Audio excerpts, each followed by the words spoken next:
राकेश एक bus stand पर अकेला बैठा हुआ था। उसके सामने से कितनी सारी बस आई और चली भी गई, पर वो वहीं बैठा रहा। देखते ही देखते रात होने लगी थी। राकेश बस अपने ही ख्यालों में खोया हुआ था। वो बार बार अपने मोबाइल को चेक कर रहा था। शायद उसे किसी का इंतजार था। अब बस स्टैंड पर भी सन्नाटा फैल चुका था। करीब 12 बजने आए थे। वो बस स्टैंड के बाहर आया और उसने इधर उधर देखा, पर वहां उसे कोई नहीं दिखा। उसकी आंखों में एक अजीब सी मायूसी और परेशानी दिख रही थी। वो वापस अंदर बेंच पर जाकर बैठ गया। अब उसने अपना छोटा सा बैग अपने सिर के सिरहाने रखा और वहीं बेंच पर लेट गया।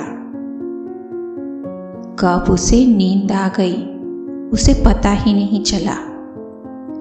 राकेश नींद में कुछ बड़बड़ा रहा था। तभी किसी ने उसके सिर पर हाथ रखा। उस आदमी ने राकेश को जगाते हुए कहा कि बेटा, तुम ठीक हो? इतनी रात को यहां अकेले क्या कर रहे हो?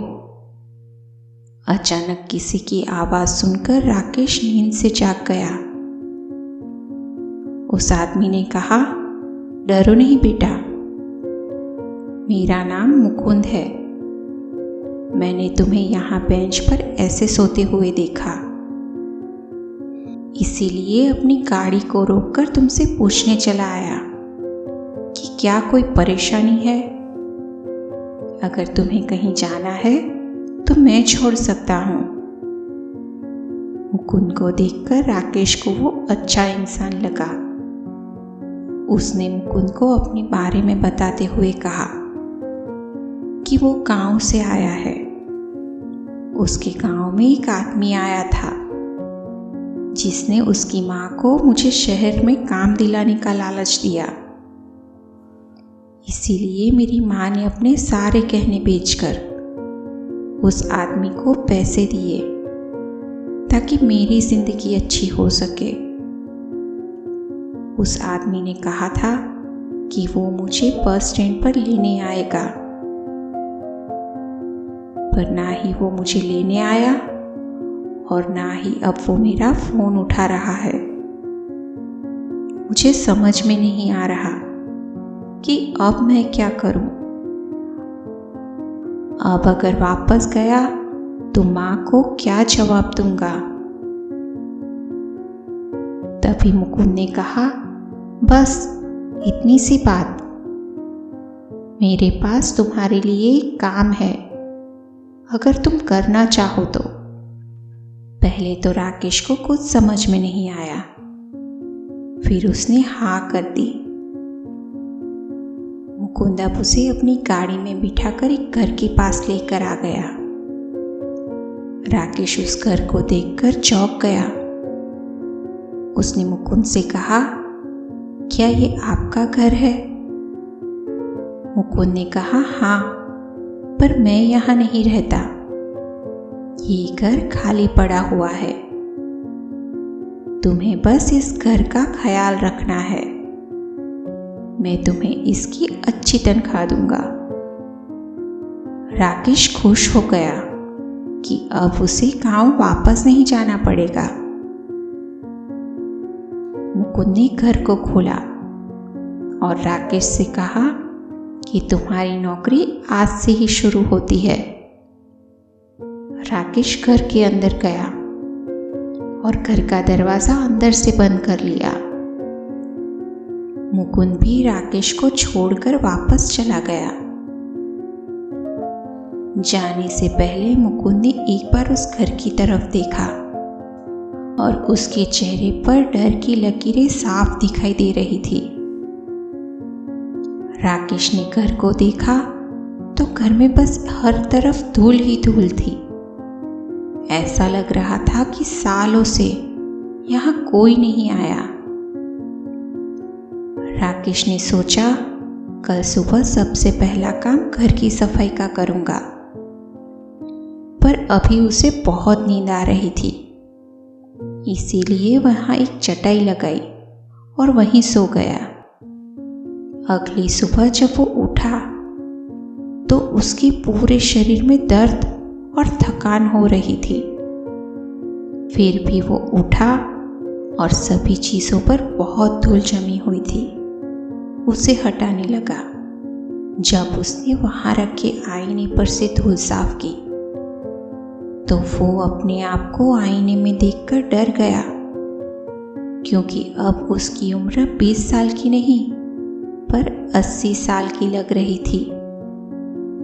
उसने अपने आप को बार बार छूकर देखा, पर कुछ नहीं बदला। वो डरकर घर से बाहर आ गया।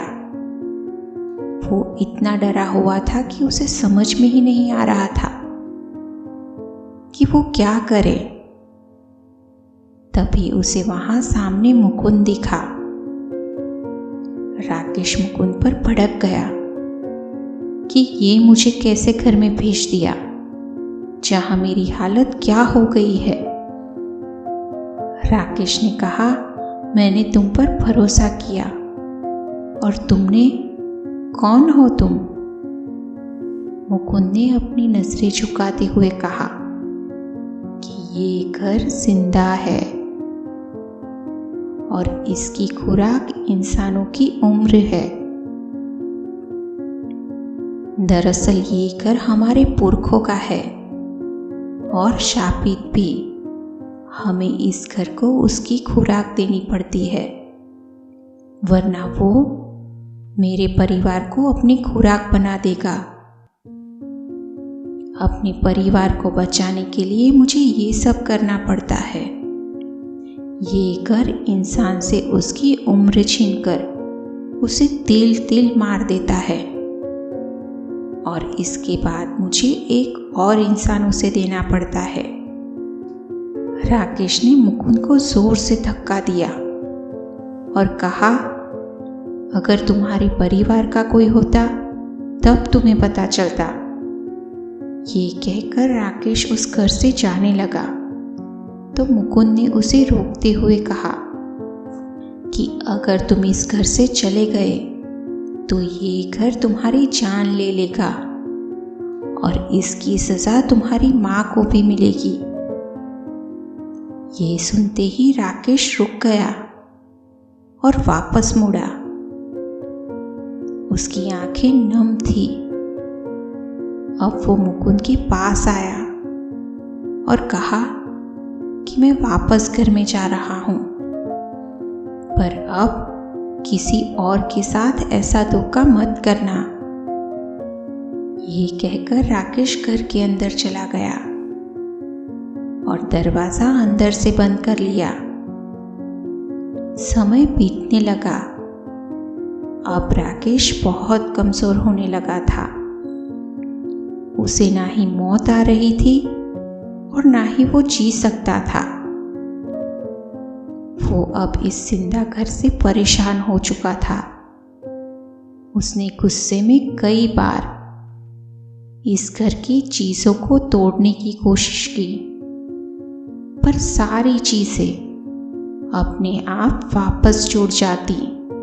राकेश समझ चुका था वो इस जिंदा घर को कोई नुकसान नहीं पहुंचा सकता। अब राकेश ने अपने आप को तकलीफ पहुंचाना शुरू किया।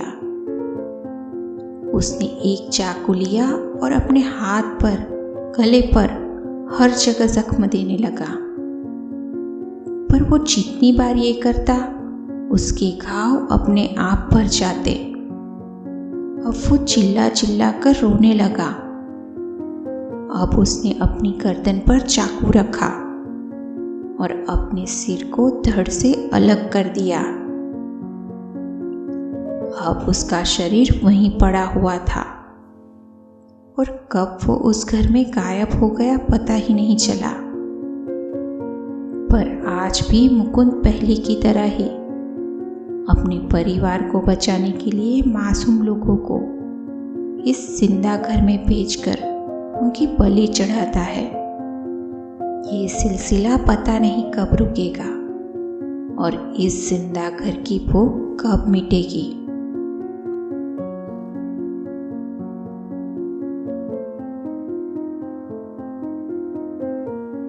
दोस्तों, कहानी आपको पसंद आई हो तो वीडियो को लाइक करना और चैनल को सब्सक्राइब करना बिल्कुल भी ना भूलें।